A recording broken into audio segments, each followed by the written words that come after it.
कार्यक्रम को और अधिक ऊंचाइयों पर ले जाने का प्रयास किया।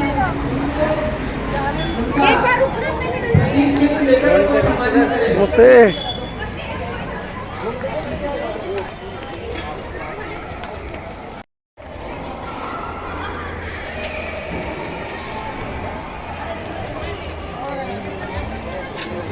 जय श्री राम।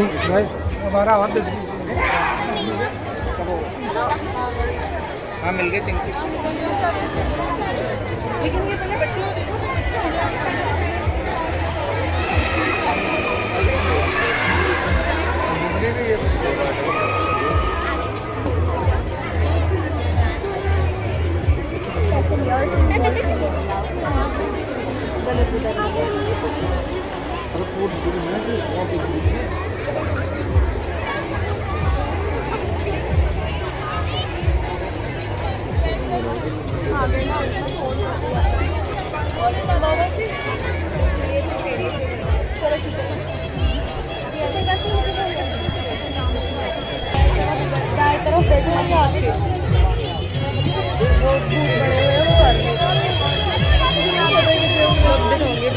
हो गए तुम लोग? ठीक है, मैं आ रही हूँ।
बहुत ही शानदार प्रस्तुति इन बच्चों के द्वारा। अब हमारे बीच इस कार्यक्रम में मुख्य वक्ता के रूप में पधारे श्रीमान राकेश जी भाई साहब, मैं आपको मंच पर आमंत्रित करता हूं। आपका जोटवाड़ा में निवास है, आपका दवाई का व्यवसाय है, आप संघ के प्रचारक रहे हैं। वर्तमान से पहले आपने बजरंग दल प्रांत सह संयोजक के रूप में काम किया है। वर्तमान में आप विश्व हिंदू परिषद के महानगर मंत्री के रूप में हम सबका मार्गदर्शन करते हैं और ये कैसे पहुंचे और विश्व गुरु के रूप में कैसे पूरे विश्व में अपना डंका फिर से स्थापित करे, इस ध्येय के लिए काम करते हैं। मैं इन शब्दों के साथ में आपको मंच पर आमंत्रित करता हूं कि कंधों से ऊंची छाती नहीं होती, धर्म से ऊंची जाति नहीं होती। अगर दीपक ही नहीं बचा तो जाति का क्या करोगे, और अगर हिंदू धर्म ही नहीं बचा तो जाति का क्या करोगे। भाई साहब आए और अपना बातें हम सब लोगों के बीच में प्रदान करें।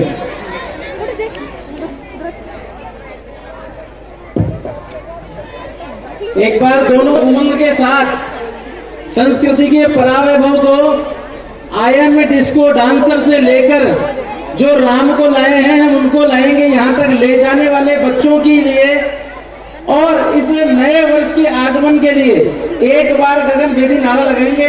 जितने लोग इस मैदान में हैं आप सबसे आग्रह है कि दोनों मुट्ठी बंद कर और पूरे जोश और उत्साह के साथ गगन तक की आवाज जानी चाहिए। भारत माता की जय। एक बार थोड़ा और उत्साह आना चाहिए। आज हमारे इस भारतीय नववर्ष का अंतिम दिन है, कल से हमारा नववर्ष प्रारंभ होने वाला है। हमारे इन पेड़ों में पुराने पत्ते झड़ चुके हैं, नए पत्ते पुनः नई कोपल आने वाली है, तो नए कोपल अधिक उत्साह और उमंग के साथ आती है। तो एक बार पुनः बोलेंगे भारत माता की जय, जय जय श्री राम।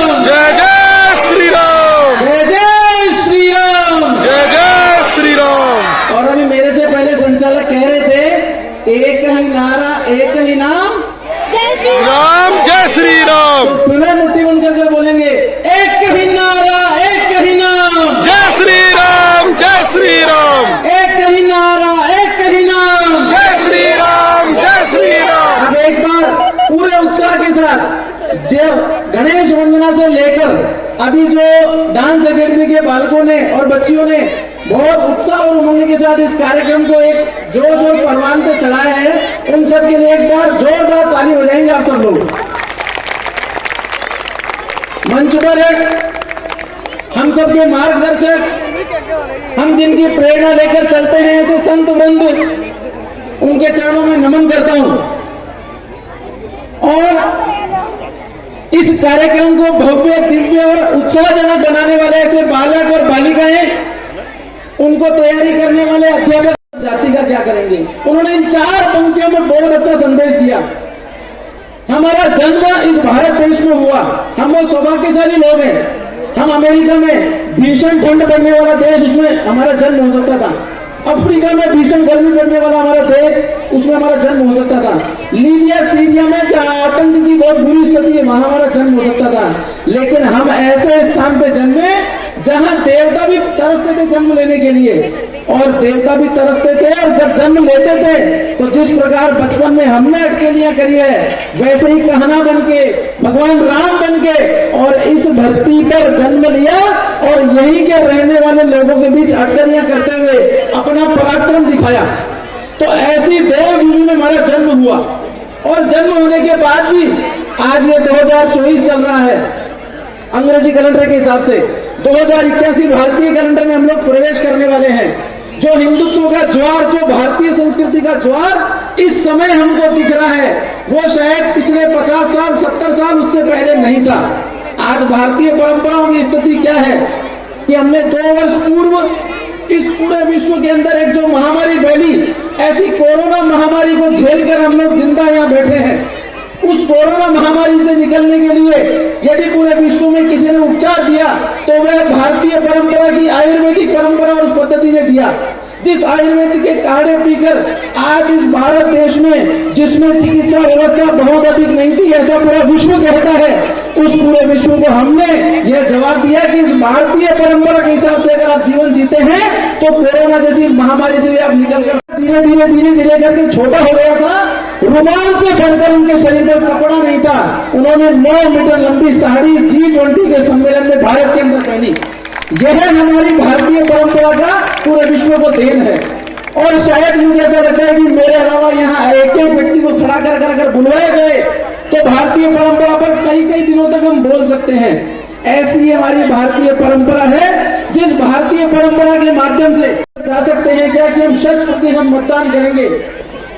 इस अप्रैल माह की चाहे गर्मी हो और चाहे दिसंबर माह की सर्दी हो, चाहे हमको लाइन में लगना पड़े, सवेरे जल्दी उठना पड़े और अपने कामकाज को इधर उधर करना पड़े, लेकिन हम लक्ष्य ले सकते हैं कि 100% मतदान हम सब लोग करेंगे।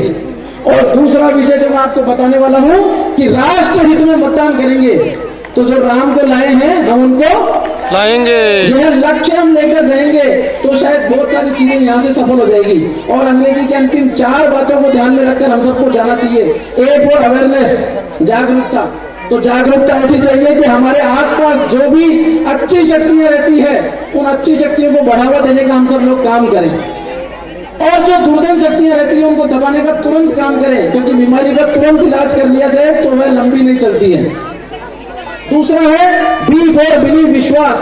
हम जिस भारतीय परंपरा में, हमारी संस्कृति में हमने जीवन जिया है, जिस हिंदू कुल में हमने जीवन जिया है, जिस हिंदू कुल में हमने जन्म लिया है, यह हमारी वैदिक परंपरा है, यह विज्ञान आधारित संस्कृति है। इस पर हमारा विश्वास रहा तो कोरोना जैसे संकट हो, चाहे परिवारों में संबंध टूटने जैसा संकट हो, दोनों से हम निजात पा सकते हैं। लेकिन अगर हमारा हिंदू संस्कृति से हमारा विश्वास उठने लग गया, हमारे देश की संस्कृति से हमारा विश्वास उठना प्रारंभ हो गया, तो शायद हम इस आने वाले संकट को टाल नहीं पाएंगे। इसलिए बी फॉर बिलीव, विश्वास हम सबको चाहिए। और तीसरा है सी फॉर चॉइस।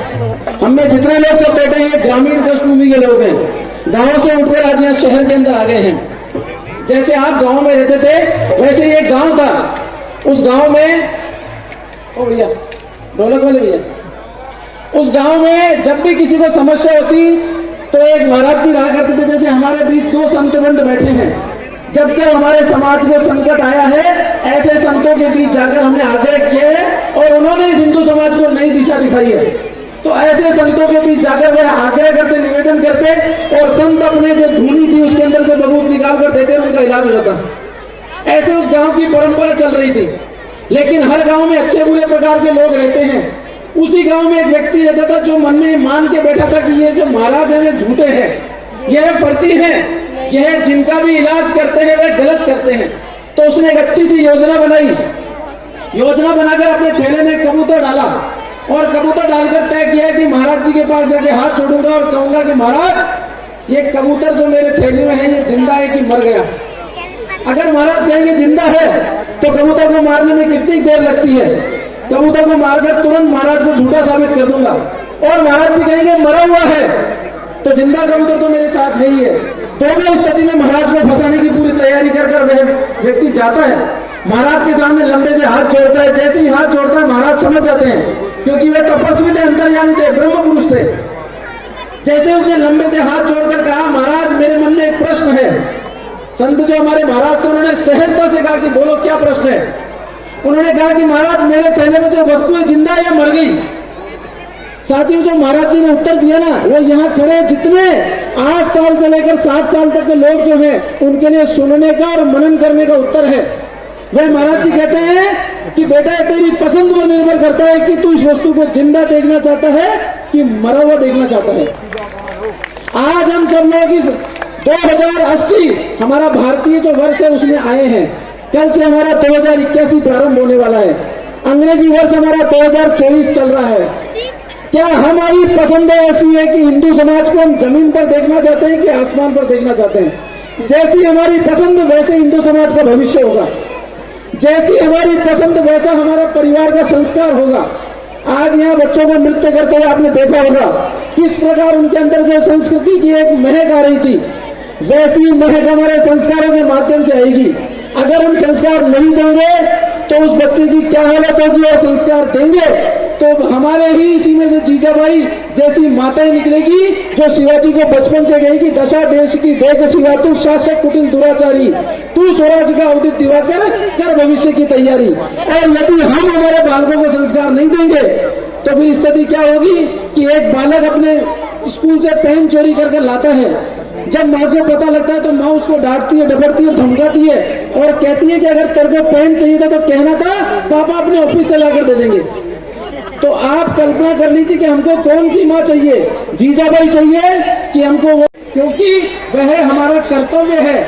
हम कई बार संविधान की चर्चा करते हैं तो अधिकारों की चर्चा तो बहुत करते हैं, अभिव्यक्ति की आजादी है, कहीं भी रहने की आजादी है, जाने की आजादी है, लेकिन क्या हम हमारे कर्तव्यों की चर्चा करते हैं क्या? इसलिए विषय को ज्यादा लंबा नहीं करूंगा मैं। आप सबसे यही निवेदन है कि आज इस नववर्ष की पूर्व संध्या पर आप सबको बुलाने का केवल और केवल यही हेतु है कि यहाँ से हमको संस्कार लेकर जाएं, जो संस्कार हममें हैं उनकी पुनः चर्चा कर जाएं। इतना यदि हम कर जाएंगे तो अंतिम 4 पंक्तियों के साथ अपनी वाणी को विराम देता हूँ कि भावुकता में बहुत सो लिए अब ना नींद को आने दो, सत्ता लोग गद्दारों को अब ना स्वांग रचाने दो, जो जंग छिड़ी है उसे इतिश्री तक ले जाना है, उठो हिंद के रणबांकुरो फिर से नया युग लाना है, फिर से नया युग लाना है। भारत माता की जय, जय श्री राम। लिखा हो भारत, सिक्का वही उछाला जाए। और मेरे प्यारे साथियों, हमें अपना घर भी सुरक्षित करना पड़ेगा। हम सौगंध खाकर जाएंगे और वो सौगंध इस प्रकार की होगी कि रावण अब हम नहीं पलने देंगे साधुओं के देश में, अब चल नहीं पनप सकते इस अब्दुल कलाम के देश में। फौलादी हिंदुस्तान है ये, दुर्योधन की जंग नहीं, और भगत सिंह की इस मिट्टी पर खालिस्तान के लिए जंग नहीं। इतिहास में हो चुके वो पाप अब हरगिज नहीं होंगे। 16 बार मोहम्मद गौरी हरगिज माफ नहीं होंगे। अरे रण विजय के बाद अब रण के वस्त्र नहीं उतारे जाएंगे, कलिक विजय के बाद अब अशोक नहीं अब वस्त्र छोड़ेंगे। अब के बार सन 57 की जीत की डोली झांसी रोकी जाएगी, अब के बार भगत सिंह की फांसी रोकी जाएगी। और मेरे प्यारे साथियों, आप सब लोगों के उत्साह के साथ में उस भगत सिंह की फांसी रुकेगी और एक भी हिंदू का हम शीश अब नहीं कटने देंगे। कसम तिरंगे की हम हिंदुस्तान नहीं बटने देंगे। एक बार जोरदार जयकारा भारत माता की जय, भारत माता की। अब कार्यक्रम की इस अगली कड़ी में हमारे बीच राजस्थानी क्षमा बांधने आए विशाल जी नायक और हंसराज जी डोली, आपको मंच पर आमंत्रित करता हूं, आप अपनी प्रस्तुति दें।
स्वागत करें, सम्मान करें। विष्णु प्रताप सिंह है ना ये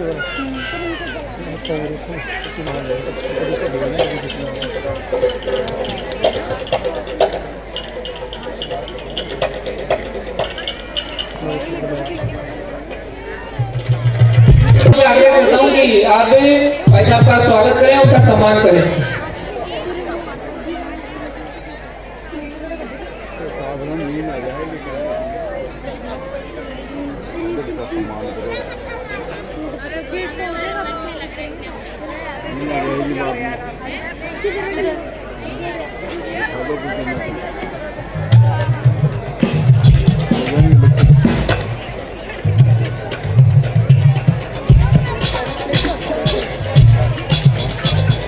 प्रारंभ होगा और ठीक अंग्रेजी नववर्ष के 57 वर्ष बाद करेगी। 2024 में 57 जोड़ लीजिए, आज 2080 का अंतिम दिन है। विक्रम संवत 2081 कल प्रातः काल से प्रारंभ हो जाएगा। तो मैं कहूंगा कि आप सभी आशीर्वाद रखें। निश्चित तौर पर 5 साल में एक बार अवसर मिलता है, हिंदुओं को सोना नहीं है। जागृत रहकर अपने मत का पूरा उपयोग स्वविवेक से करते हुए इस देश को आगे ले जाने वाले शक्तियों को, सनातन प्रेमियों को चुनने का प्रयास करें। ऐसी भक्ति न देखी कहीं, नमन भक्त हनुमान को, नमन भक्त हनुमान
लो गई हो तो आधी आधी दियो सबको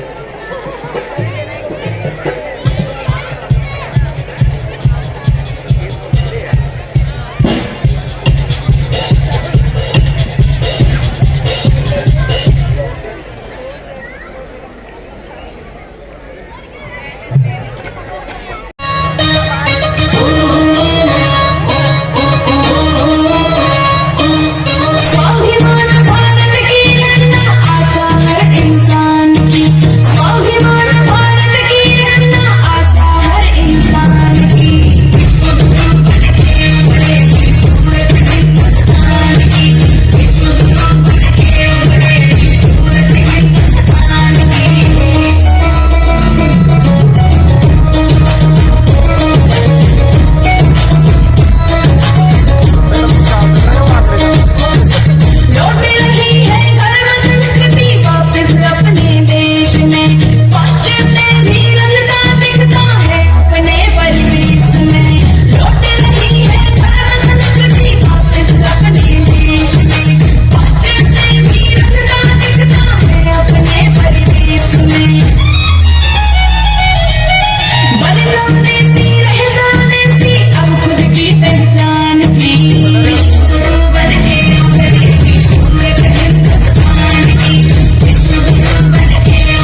जीएनसी की मैम ऑल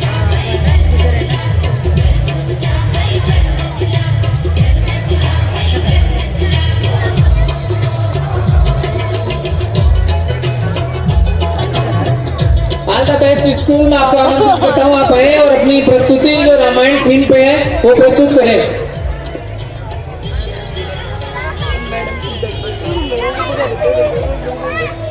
मर्यादा पुरुषोत्तम श्री राम की, जिन्होंने अपने पिता के एक वचन की खातिर 14 साल का वनवास स्वीकार किया।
ये अंत में देखकर सच में ऐसा लगा कि एक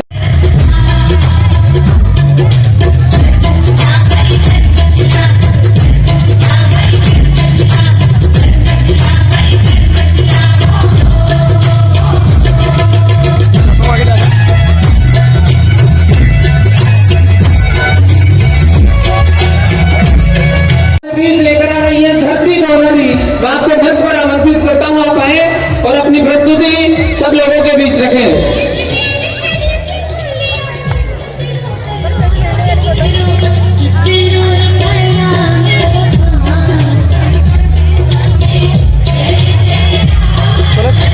पानी भी कह रहा हूँ, इसको पकड़ के रखना।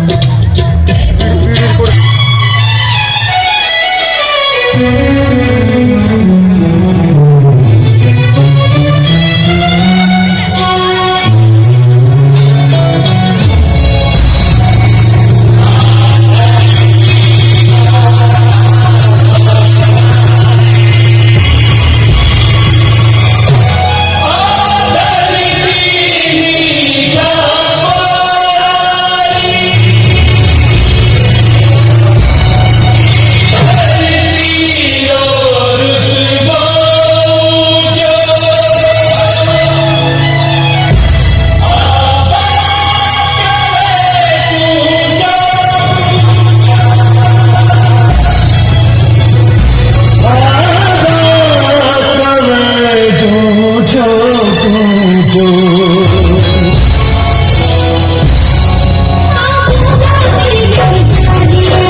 जब भारत ने अपना आत्म स्वाभिमान खो दिया था तो इस भारत को स्वाभिमान के रूप में जिंदा रखने का काम झांसी की रानी लक्ष्मीबाई ने किया था। अपने नन्हे से बच्चे को पीठ पर बांधकर वो इस भारत माता की अकेली बेटी वो शेरनी अंग्रेजों से भिड़ गई थी। इसीलिए तो कहा था कि सिंहासन हिल उठे, राजवंशों ने भरकुटी तानी थी, उन्हें भारत में आई फिर से नई जवानी थी, गुमी हुई आजादी की कीमत सबने पहचानी थी। चमक उठी सन 57 में वह तलवार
भाई साहब बजरंग जी को भी मंत्र आमंत्रित करता हूं कि करण जी की संपूर्ण टीम को पारितोषिक देकर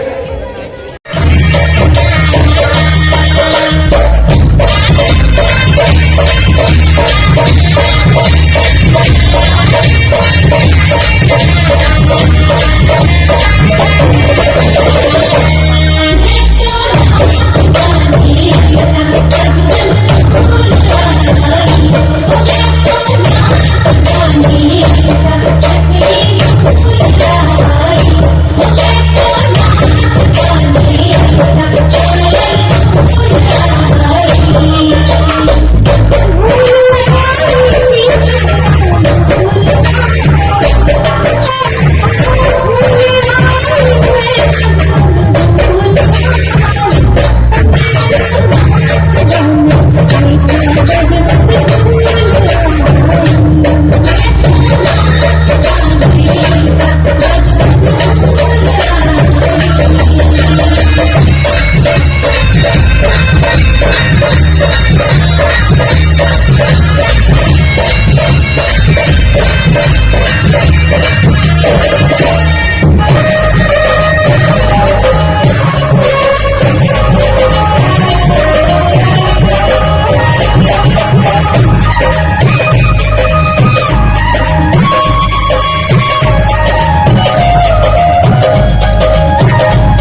स्कूल से भी स्टाफ पधारे हैं, मैं उनको भी मंच पर आमंत्रित करता हूँ, आप आए।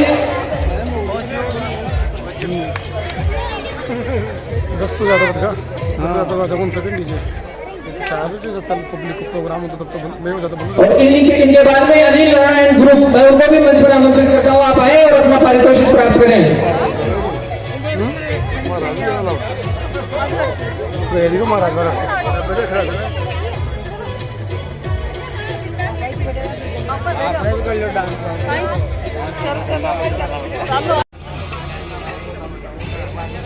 ठीक है जी, थैंक यू।